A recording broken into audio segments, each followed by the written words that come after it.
하나님과 사무엘은 이스라엘의 첫째 왕 사울을 세움으로써 이스라엘의 모든 사람들이 하나님께 돌아오길 기대했습니다. 하나님은 정말로 큰 기대를 가지면서 첫째 왕 사울을 세우십니다. 그리고 사울에게 많은 기회를 허락하여 주십니다. 한마디로 말하면 복을 얻을 수 있는 기회를 하나님께서는 계속적으로 부어주시는 모습을 볼 수 있습니다. 어떨 때는 사울에게 성령의 은혜를 허락하여 주십니다. 어떨 때는 요나단과 같은 사람을 통해서 하나님과 함께함으로 하나님을 체험할 수 있도록 합니다. 하나님께서는 많은 환경과 많은 사람을 붙여주심으로써 사울의 변화를 이끌어 가시는 모습을 볼 수 있습니다. 그런데 사울은 그 많은 기회를 놓쳐버리게 됩니다. 그리고 하나님의 말씀을 여전히 거부하는 상황까지 이르게 됩니다. 15장에서 보면 사울의 모습을 온전하게 볼 수 있습니다. 그리고 하나님께서는 그 모습을 보면서 11절에서는 이렇게 이야기합니다. 내가 사울을 왕으로 세운 것을 후회한다라고 말씀합니다. 35절에서는 조금 더 강조하면서 여호와가 사울을 왕으로 삼은 것을 후회하셨더라라고 말씀합니다.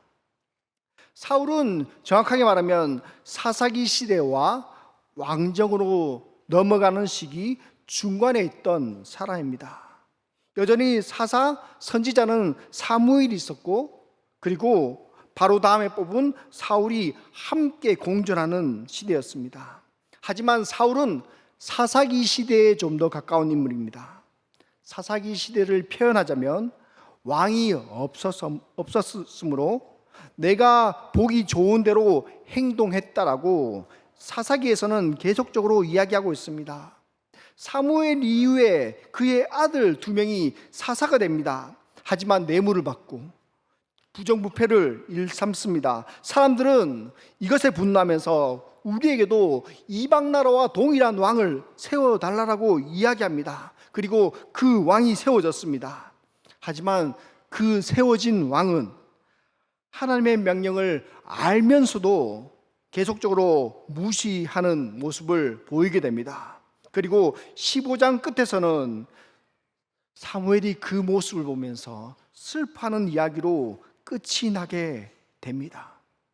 사사기 시대를 넘어서 왕정 시대에 이르기까지 이제 하나님의 말씀을 온전히 지키고 거룩하게 사는 왕은 누구인가에 초점이 맞추어지고 있습니다.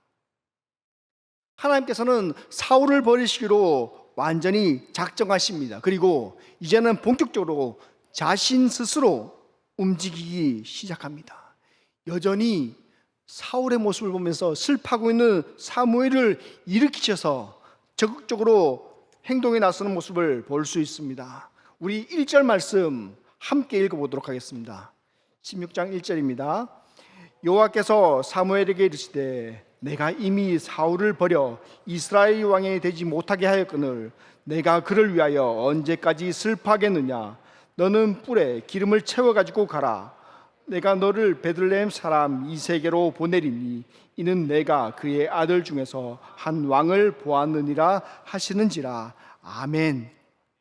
사울은 하나님의 명령을 온전하게 거절하였습니다. 그리고 그 거절을 통해서 하나님 역시 그가 왕 되는 것을 거절했습니다.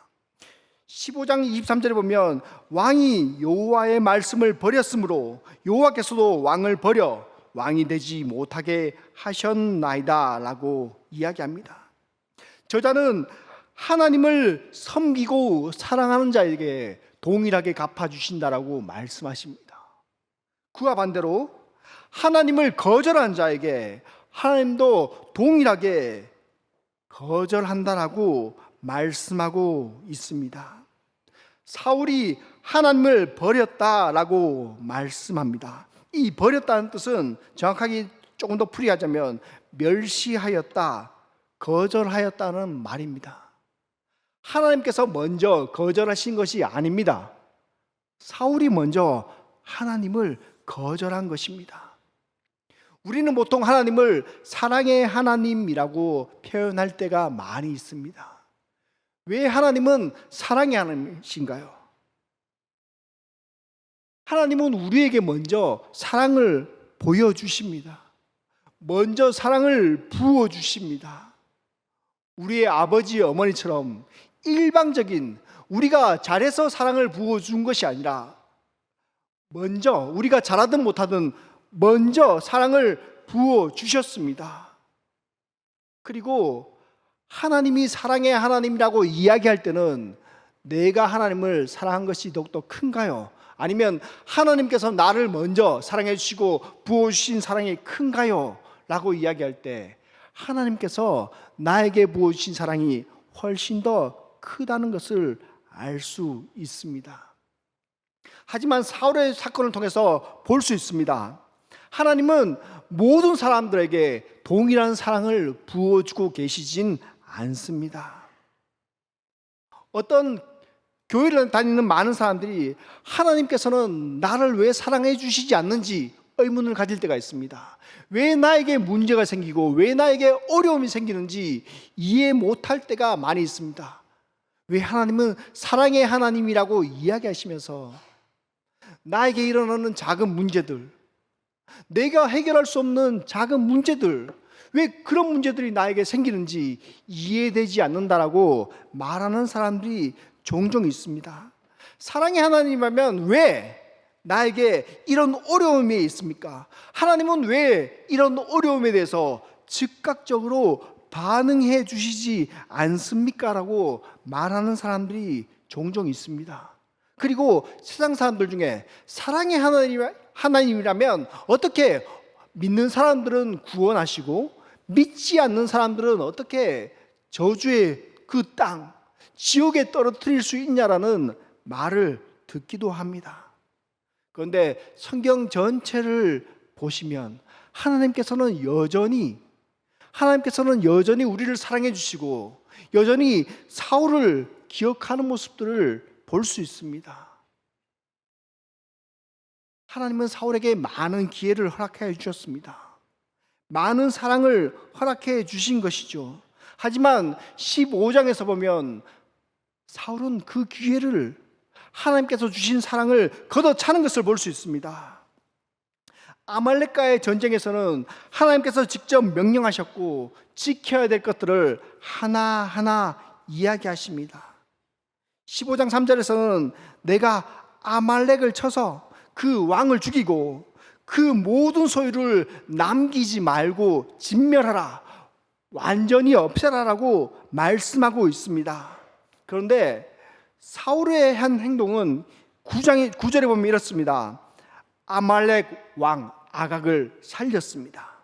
그리고 양과 소, 작은 짐승들 중 가장 좋은 것을 남겼다라고 이야기합니다. 그리고 기름진 것, 어린 양, 모든 좋은 것을 남겼습니다. 그리고 그 위의 것들은 다 죽였다라고 이야기합니다.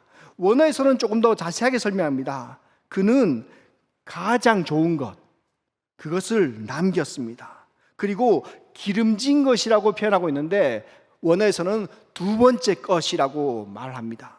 가장 좋은 것을 남겼고 두 번째 좋은 것을 남겼다라고 이야기합니다. 그는 가장 좋은 것은 하나님께 온전하게 바치지 않은 거죠. 그는 진멸하는 것을 원하지 않았습니다. 그리고 내가 보기에 가장 가치 없는 것, 쓸모없는 것을 하나님께 바치고 진멸했다라고 기록하고 있습니다. 그리고 사무엘이 왔을 때 사울은 변명을 합니다. 가장 좋은 것은 제사용으로 남겼고 나머지는 온전히 죽였다라고 표현하고 있습니다. 9절과 15절 이 행동과 대답을 볼 때 사울은 거짓말하고 있는 것이죠. 내가 눈에 보기에 가장 좋은 것을 남겼고 두 번째를 남겼습니다. 그런데 사무엘에게 대답하기를 나는 가장 좋은 것을 남겼는데 제사용으로 하나님을 위해서 이것을 남겼다라고 말합니다.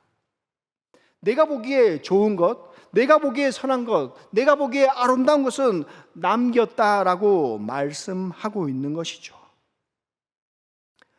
우리는 하나님을 통해서 얻고 싶은 것이 상당히 많이 있습니다. 하지만 세상에 많은 사람들은 모든 것을 다 얻을 수 없습니다. 우리는 하나님의 말씀을 지킴으로써 하나님께서 주신 것을 얻어야 합니다. 하지만 사울은 그렇지 않았습니다. 사울은 내가 얻고 싶은 것을 얻었습니다. 내가 하고 싶은 대로 행동했습니다. 하나님의 말씀을 완전히 무시하고 거절했죠. 그리고 내가 얻고 싶은 그것, 내가 눈에 보기에 좋은 것, 그것을 취했습니다. 사울은 하나님을 이스라엘의 왕으로 보지 않았습니다. 자신이 이스라엘의 왕으로 생각했고 자신이 하고 싶은 것 그대로를 행했습니다. 하나님의 말씀을 거절하고 자신에게는 무언가를 할 수 있다는 능력이 있다는 것을 알고 있었습니다. 사울은 이스라엘의 왕이었지만 세상의 왕이신 하나님을 거절하는 사람이었습니다. 그렇기에 하나님 역시 사울을 본격적으로 버리시는 모습들을 볼 수 있습니다. 1절에서는 하나님께서 사울을 버려버리십니다. 그리고 새로운 사람을 찾게 됩니다. 그 새로운 사람은 바로 베들레헴 사람 이새의 아들 중에서 새로운 왕을 뽑겠다라는 큰 선언을 하십니다. 그리고 그 선언을 사무엘에게 주시면서 사무엘에게 새로운 임무를 부여하는 것을 볼 수 있습니다. 그런데 사무엘은 걱정이 많이 있습니다. 왜냐하면 여전히 이스라엘의 모든 힘을 가지고 있는 것은 사울이기 때문입니다. 사울은 정치적인 사람이었습니다. 그리고 곳곳에 일어나는 많은 일들을 소식을 통해서 여전히 알 수 있었습니다. 사무엘이 움직일 때 그 사무엘의 소식이 사울의 귀에 들어가지 않겠습니까? 어느 마을에 정보원을 붙여놓았을 수도 있고, 그리고 어느 마을에 자신의 사람들을 심어 두었을 수도 있고, 여러 소문을 통해서 사무엘이 하는 그 많은 행동들이 사울의 귀로 들어갈 수 있습니다. 그렇게 하나님께서는 사무엘에게 새로운 회피 방법을 마련해 주십니다. 너는 제사를 명목으로 하여서 이새에게 접근할 것을 말하고 있습니다. 내가 모든 것을 알아서 할 테니 너는 나의 말을 듣고 그대로 따라 행동하면 된다라고 이야기합니다. 내가 어떤 사람인지 알게 할 테니 너는 그 사람에게 가서 기름만 온전하게 부으면 된다라고 이야기합니다. 하나님은 사무엘에게 온전하게 순종할 것을 요청하죠. 그리고 사무엘은 그 하나님의 말씀을 따라 그대로 순종하는 모습들을 볼 수 있습니다. 사무엘이 성읍에 갔을 때 장로들이 나와서 맞이합니다. 그러면서 상당히 두려워 떨고 있습니다. 이미 사무엘과 사울의 관계를 알고 있다는 말입니다. 사울은 사무엘을 집중 마크한 것 같습니다. 그래서 그가 어디 갈지, 그가 어떤 행동을 할지 이미 사람을 심어두어서 소식을 다 듣고 있는 것이죠. 장로들은 사무엘, 당신은 평화를 위해서 오셨습니까? 좋은 일로 우리에게 오셨죠? 라고 물어봅니다. 사무엘은 능청스럽게 제가 좋은 일을 하러 왔습니다. 이곳에서 평화의 제사를 드리러 왔습니다. 그리고 그 뒤에 하나님을 위해서 말이죠 라는 말을 덧붙입니다. 제사는 사람을 위해서 드리는 일입니다. 그리고 동시에 하나님을 위해서 드리는 일입니다. 사무엘은 그 모든 발걸음 속에서 제사를 드리고 있지만 여전히 하나님을 위해서 하나님이 원하는 제사를 하고 있는 것입니다. 그렇다면 여러분, 우리들에게 한번 질문해 보고 싶습니다. 여러분들의 마음속에 한번 질문해 보시길 원합니다. 여러분들은 예배를 누구를 위해서 드리나요? 누구를 위해서 이 자리에 모였고, 누구를 위해서 우리가 기도하고 찬양하고 말씀을 듣습니까? 혹시 나의 만족을 위해서 예배를 드리고 있지 않습니까? 아니면 복을 받기 위해서 드리고 있지 않습니까? 아니면 예배 안 나오면 불안하기 때문에 나의 평안을 위해서 예배를 드리고 있지 않습니까? 우리가 예배를 드리는 많은 이유들이 있을 것입니다. 그리고 사람들마다 조금씩 다를 것입니다. 그런데 그 모든 행동 속에 나를 위해서 드리면, 내가 주체가 되면 안 된다라고 성경에서는 말하고 있습니다. 우리가 예배 드리는 가장 중요한 목적은 하나님을 위해서 드리는 것입니다. 모든 주체는 내가 되면 안 됩니다. 하나님이 되어야 됩니다. 우리가 하나님이 원하시는 예배를 드리자라고 이야기하지 않습니까? 하나님이 원하시는 예배는 무엇입니까? 하나님께서 모든 것을 진행해 주시고, 하나님께서 은혜 부어주시고, 하나님께서 복을 주시는 그것이 바로 예배이지 않습니까?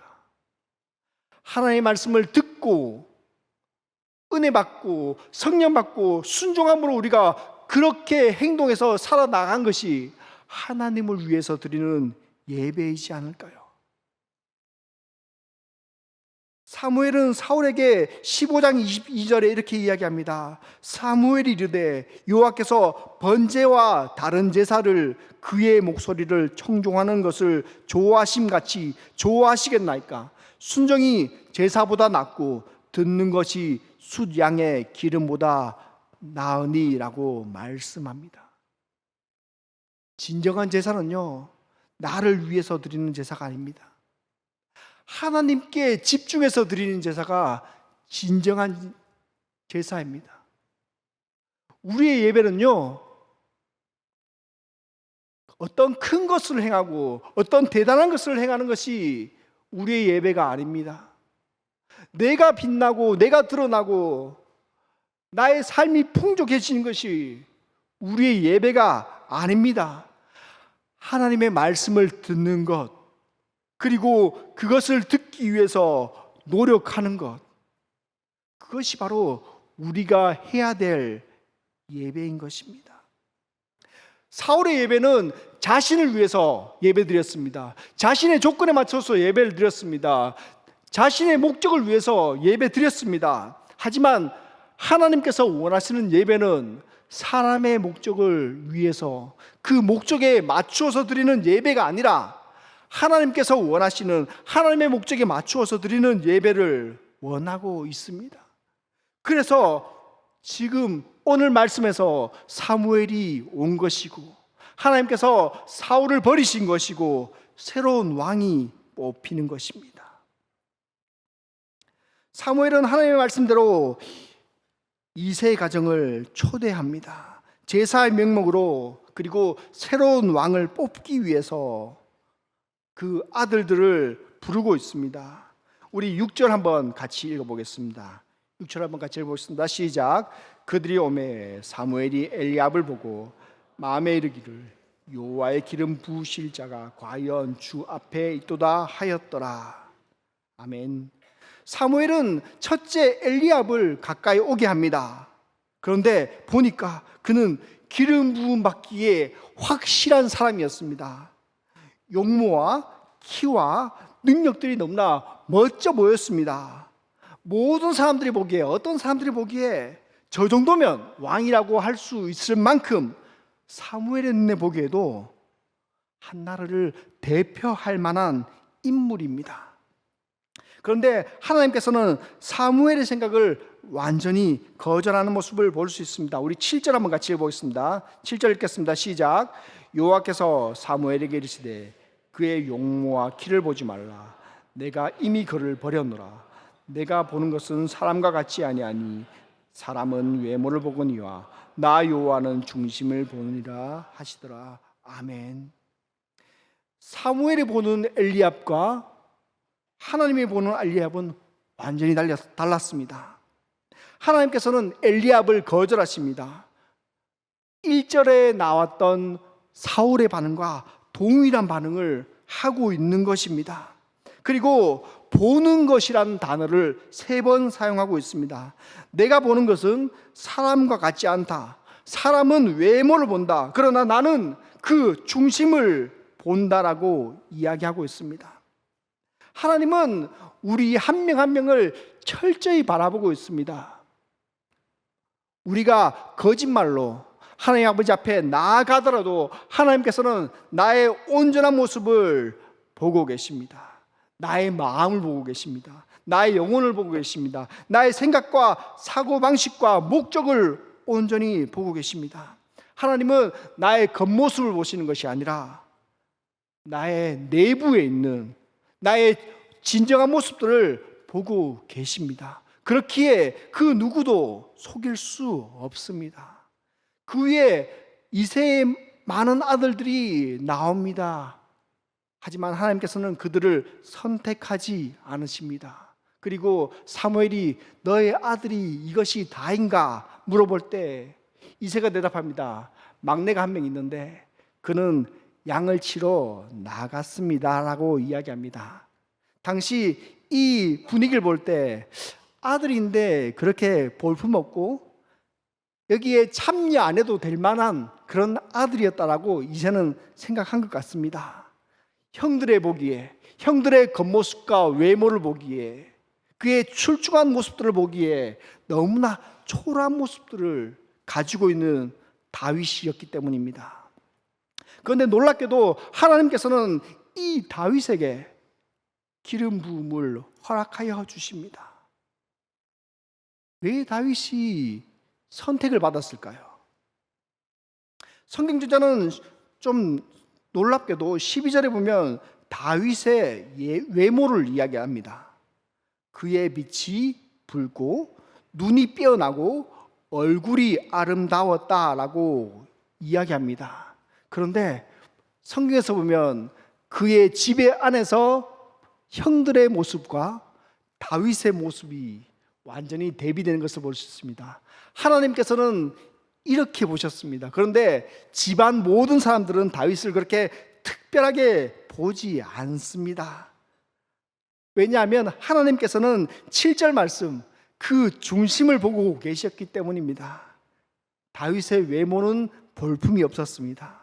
그런데 하나님께서는 그의 겉모습을 통해서 그 사람을 보는 것이 아니라 그의 내면에 있는 모습을 통해서 겉모습을 보고 있는 말씀입니다. 다윗은요, 특별한 능력을 가지고 있지 않습니다. 특별하게 다른 사람들에게 인정받는 모습이 아닙니다. 그런데 그의 능력 속에서, 그의 마음 속에서 하나님을 사랑하고 하나님과 소통할 수 있는 특별한 모습을 가지고 있는 그런 모습으로 하나님께서는 이 사람을 보고 있습니다. 예전에 사울은 자신의 마음대로 사는 사람이었습니다. 자신이 모든 것을 할 수 있다라고 생각하는 사람이었습니다. 하지만 다윗은 그런 사람이 아니었습니다. 여전히 하나님의 말씀에 청종하고 그의 말씀을 듣기를 기뻐하는 사람이었습니다. 그렇기 때문에 하나님은 이 다윗을 선택하신 것이죠. 여러분들은 무엇을 돈을 벌거나 아니면 나의 건강을 관리하거나 아니면 사람과 대화해서 나의 매력을 어필하거나 그런 능력을 가지고 있습니까? 하나님께서 우리에게 많은 능력을 허락하여 주셨습니다. 그런데 가장 큰 능력은 우리가 하나님의 말씀을 듣고 그 말씀대로 순종하는 능력입니다. 다른 많은 능력이 있다 할지라도 하나님께서는 자신을 거절한 사람을 인정하지 않습니다. 하지만 볼품없고 아무것도 없는 다윗을 하나님께서는 선택하여 주셨습니다. 그는 여전히 하나님의 말씀을 청종하였고 하나님을 끝까지 따라다니는 사람이었기 때문에 하나님께서 이 사람을 선택하여 주셨습니다.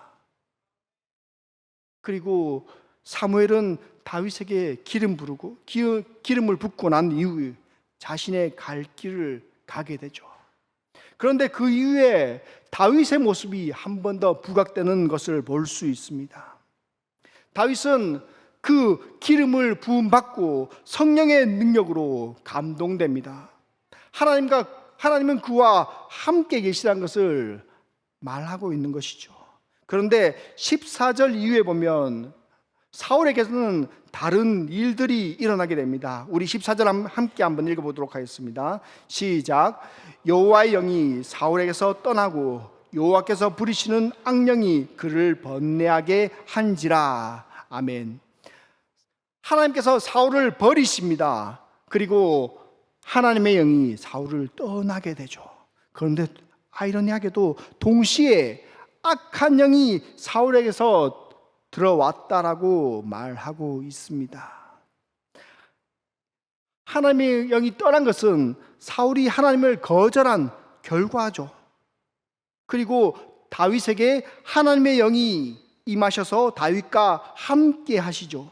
반대로 하나님으로부터 악한 영이, 마귀에서 일어난 일이 아닙니다. 하나님이 사울에게 악한 영을 집어넣는 것입니다. 그 악한 영으로 인해서 사울은 상당히 고통을 받습니다. 위협을 받고 두려움을 받는 상태라고 성경에서는 표현하고 있습니다. 우리가 하나님을 믿고 하나님을 의지하고 하나님의 뜻대로 살아갈 때는 성령이 우리를 도와주시고 우리와 함께 하십니다. 하지만 하나님을 버리고 내 마음대로 살고 내가 원하는 대로 살아갈 때 악한 영이 우리의 속에 들어와서 우리의 모든 것들을 방해하고 나의 인생을 파멸로 이끌어 갈 수 있습니다. 하나님은 이러한 능력을 가지고 있는 사람으로, 가지고 있는 분으로 표현되고 있습니다. 그렇다 보니 사울의 생활 속에서 사울이 왕직을 수행하고 있음에도 제대로 된 일을 할 수 없는 거죠. 보다 못한 신하들이 사울에게 제안을 합니다. 당신이 하나님으로부터 온 악한 영으로 인해서 괴롭힘을 받는다라고 사울의 신하들까지도 다 알고 있습니다. 그래서 악기 연주를 잘하는 사람을 불러서 그 악한 영이 제대로 능력을 발휘하지 못하도록 하자라는 이야기를 합니다. 그리고 한 사람이 그곳에서 다윗을 추천하는 모습을 볼 수 있습니다. 18절에 보면 다윗을 한 사람이 이렇게 표현합니다. 그는 연주를 잘하는 사람입니다. 그리고 그는 강한 능력을 가지고 있는 사람입니다. 그는 전쟁의 사람입니다. 그는 말도 잘하고 외모도 좋습니다 라고 이야기합니다. 그리고 제일 마지막에 한마디를 더 합니다. 그는 하나님과 함께 하는 사람이다 라고 성경에서는 표현하고 있습니다. 저자는 다른 모든 능력보다 하나님과 함께함이라는 단어에 강조를 두고 있습니다. 다윗은 어떤 사람입니까? 하나님과 함께하는 사람입니다. 다윗은 많은 능력을 가지고 있습니다. 그 중에서 가장 큰 능력은 하나님이 다윗과 함께하는 능력이라고 표현하고 있습니다. 그리고 그가 왔을 때 다윗은 연주하는 자로 사울 옆에서 일을 합니다. 23절에서는 악령이 사울에게서 왔을 때 다윗이 연주하자 사울이 상쾌하여졌고 그리고 그의 상태가 좋아졌다라고 표현하고 있습니다. 사울은 하나님을 버렸습니다. 그런데 놀랍게도 다윗을 스스로 뽑습니다. 악한 영이 그에게 들어왔습니다. 하나님을 버린 결과죠. 그런데 놀랍게도 하나님과 함께하는 사람 다윗을 그의 옆에 둡니다. 참 이상한 결과지 않습니까? 하나님을 버리고 자기 마음대로 하려고, 그렇게 살려고, 하고 싶은 대로 하려고 하는 사울에게서 악령이 들어옴으로써 하나님과 함께하는 사람을 뽑아야 된다는 말이죠. 참 성경에서는 재미있는 이야기를 많이 하고 있는 것 같습니다. 여전히 하나님의 말씀을 듣지 않는 사울, 그리고 바로 옆에 하나님의 말씀을 듣는 다윗을 배치해 놓고 있습니다. 여러분, 하나님은 참으로 놀라운 사람입니다. 놀라우신 분이십니다.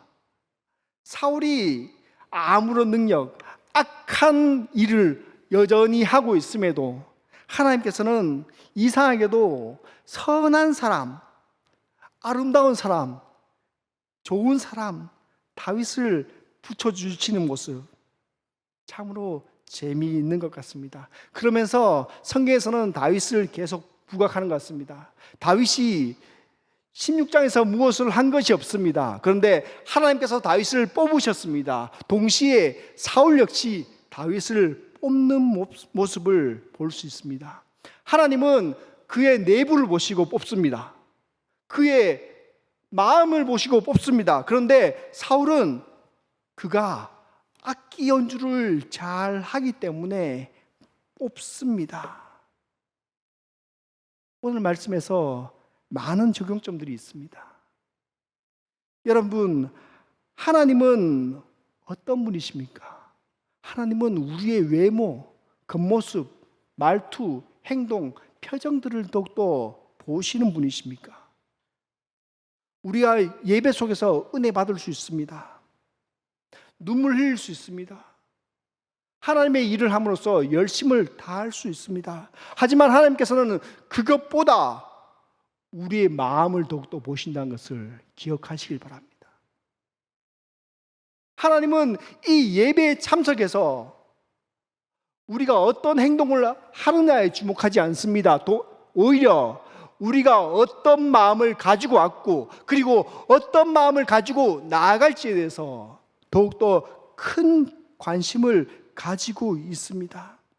다윗은 상당히 초라한 직업을 가지고 있습니다. 목동이라는, 목자라는, 양치기라는 그런 직업을 가지고 있습니다. 하지만 그가 살아온 삶 속에서, 힘든 삶 가운데서, 무시당하는 삶 가운데서 여전히 그는 하나님을 바라보았고 하나님의 알기를 더욱더 힘을 썼습니다.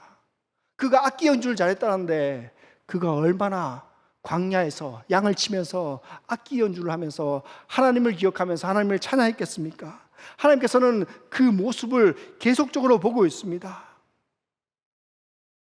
하나님은 정말로 하나님 알기를 노력하는 사람들을 찾고 계십니다. 어려울 때, 힘들 때, 시련이 있을 때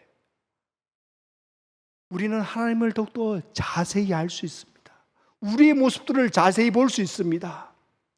평소에는 우리가 신앙이 있는지 없는지 파악하기 힘듭니다. 구분하기 힘듭니다. 그런데 우리에게 문제가 닥쳤을 때, 우리에게 어려움이 닥쳤을 때, 아무도 해결하지 못하는 그런 어려움들이 있을 때 우리의 신앙을 온전하게 알 수 있습니다.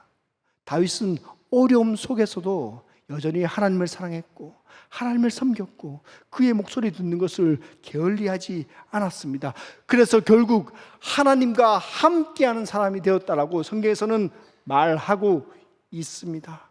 여러분, 우리가 교회에 있든지, 우리가 직장에 있든지, 우리가 학교에 있든지, 우리가 집에 있든지, 우리가 가는 그 모든 곳에서 하나님을 기대하십시오. 하나님께 집중하십시오.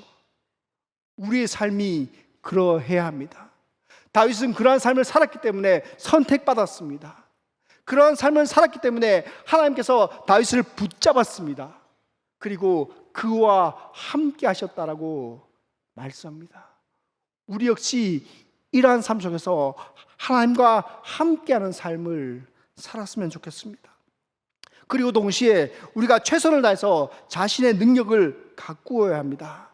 오늘 말씀 속에서 동이란 단어가 많이 등장합니다. 12절에서 보면 다윗의 얼굴이 아름다웠다라고 말합니다. 성경에 말하는 토브라는 단어입니다. 그리고 그는 악기 연주를 잘하는 사람이었다라고 이야기합니다. 잘하는도 토브라는 단어를 사용합니다. 그는 악기 연주를 통해서 사울이 악령에게 시달렸을 때 악기 연주를 함으로써 사울이 악령의 손아귀에서 벗어나는 모습을 볼 수 있습니다. 이 모습을 가지고 토브라고 이야기하고 있습니다. 창세기 1장에 보면 하나님께서 태초에 모든 것들을 만드시고 보시기에 좋으셨다라고 이야기합니다. 그 단어 역시 토브란 단어입니다. 아름답다, 선하다, 좋다라는 표현입니다. 여러분, 우리는 하나님이 보시기에 좋은 사람이 되어야 됩니다. 동시에 다른 사람이 보기에도 좋은 사람이 되어야 됩니다. 세상 속에서 살아가면서 많은 사람들을 만나게 됩니다. 그 사람들의 모습을 보기에도 그 사람 속에서 좋은 사람들이 되어야 됩니다. 다윗이 왜 사울 옆에 있으면서 악기 연주를 할 수 있게 되었나요? 어떤 한 사람이 다윗을 정말 좋게 보았기 때문입니다. 그는 이런 능력도 가지고 있습니다. 저는 저런 능력도 가지고 있습니다. 가장 큰 능력은 하나님과 함께하는 능력인데 그 외에 다른 많은 능력이 있었습니다. 그래서 그가 악기 연주를 할 때 사울의 모습이 정말 아름답고 선하게 변화되었다라고 말하고 있습니다. 단순히 하나님의 마음에만 드는 사람이 아니라 세상 속에서도 빛과 소금의 역할을 감당하는 그런 사람이 되어야 한다라고 성경에서는 우리의 모습을 계속 그런 모습이 되어야 된다라고 말하고 있는 것입니다. 여러분, 우리의 모습이, 우리의 마음이 정말 하나님이 보시기에 좋은 모습이 되었으면 좋겠습니다. 그리고 동시에 우리의 모습이 이 세상 속에서 정말 저 사람은 쓸모가 있다, 저 사람은 정말 귀중한 사람이다, 저 사람은 정말 놓치기 아까운 사람이다라는 소리를 들어야 됩니다. 그렇기 위해서 꾸준하게 노력을 해야 합니다. 그것이 우리가 세상 속에서 하나님께 영광을 돌릴 수 있는 하나의 길입니다. 여러분, 자신을 가꾸십시오. 외모를 가꾸시고 능력을 가꾸십시오. 그리고 다른 사람들에게 인정받는 사람이 되십시오. 다른 사람들에게 정말 특별한 사람이 되십시오. 다윗은 하나님과 사람에게 특별하게 인정받는 사람이 되었습니다. 여러분들이 많은 능력을 가지고 계실 것입니다.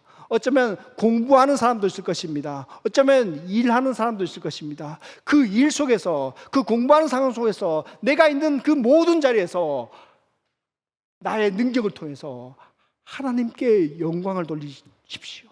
우리가 예배 중에서는 찬양으로, 기도로, 말씀으로 영광을 돌립니다. 하지만 세상 속에서는 우리가 하나님이 주신 그 능력으로 영광을 돌려야 된다라고 우리에게 끊임없이 성경은 말하고 있습니다.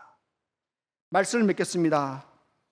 그리스도인들은 믿지 않는 사람들보다 더욱더 높은 삶, 높은 영적인 기준, 그리고 높은 생활의 기준을 가지고 있어야 합니다. 먼저 나의 내부를 선하게 가꾸십시오. 나를 바라보시고 그리고 나의 모습을 하나님께 맞추어 가십시오. 처음부터 완벽할 수는 없습니다. 우리가 모든 것들을 다 잘할 수는 없습니다. 실수할 수 있고 실패할 수 있습니다. 하지만 하나님께서 원하신 것을 하나하나 맞추어 가셔서 하나님께 인정받으시기 바랍니다. 그리고 동시에 우리 외부의 모습을 가꾸어 가시길 바랍니다. 다윗은 끊임없는 노력을 통해서, 그 어려운 시간 노력을 통해서 많은 사람들에게 인정받는 사람으로 살아갑니다. 단순히 짧은 기간 내에 그것을 완성했냐면 성경에서는 그렇게 말하지 않죠. 오랜 시간 동안은 그는 성장해 가는 모습들을 볼 수 있습니다. 그리고 하나님께서 주신 능력을 그는 최대한 갖고 가고 최대한 드러내고 그리고 많은 사람들에게 영향력을 끼칩니다. 하나님을 제대로 믿지 않는 사울에게까지 영향력을 미치는 것을 볼 수 있습니다. 우리 역시 그런 삶을 살았으면 좋겠습니다. 하나님을 기쁘시게 하고, 그리고 세상 속에서 하나님이 살아계심을 나타내는 우리 청년 되었으면 좋겠습니다. 기도하겠습니다. 전능하신 하나님 아버지, 감사합니다. 오늘 말씀 통해서 우리가 많은 것을 깨닫게 됩니다. 사울은 자신의 이속을 위해서, 이익을 위해서 하나님을 버립니다. 하지만 하나님 역시 사울을 버리게 됩니다. 하지만 동시에 다윗은 끊임없이 어려운 삶 가운데서도, 힘든 상황 속에서도 하나님을 찬양하고 그를 생각합니다. 그래서 그는 하나님께 선택받는 사람이 되었습니다.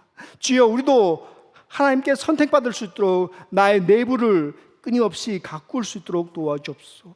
동시에 다윗이 세상 속에서 인정받았던 것처럼 우리 역시 하나님을 열심히 믿고 세상 속에서 하나님께서 주신 재능을 갖고 나아갈 수 있도록 도와주옵소서. 연약한 자에게 은혜 베풀어 주시고, 지식 없는 자에게 지식을 허락하여 주시고, 건강 없는 자에게 건강을 허락하여 주시고, 우리의 모든 은혜와 우리의 모든 능력들이 세상 속에 나아가서 하나님께서 원하시는 빛과 소금의 역할을 온전하게 감당할 수 있도록 은혜 베풀어 주시옵소서. 예수님의 이름으로 기도드렸습니다. 아멘.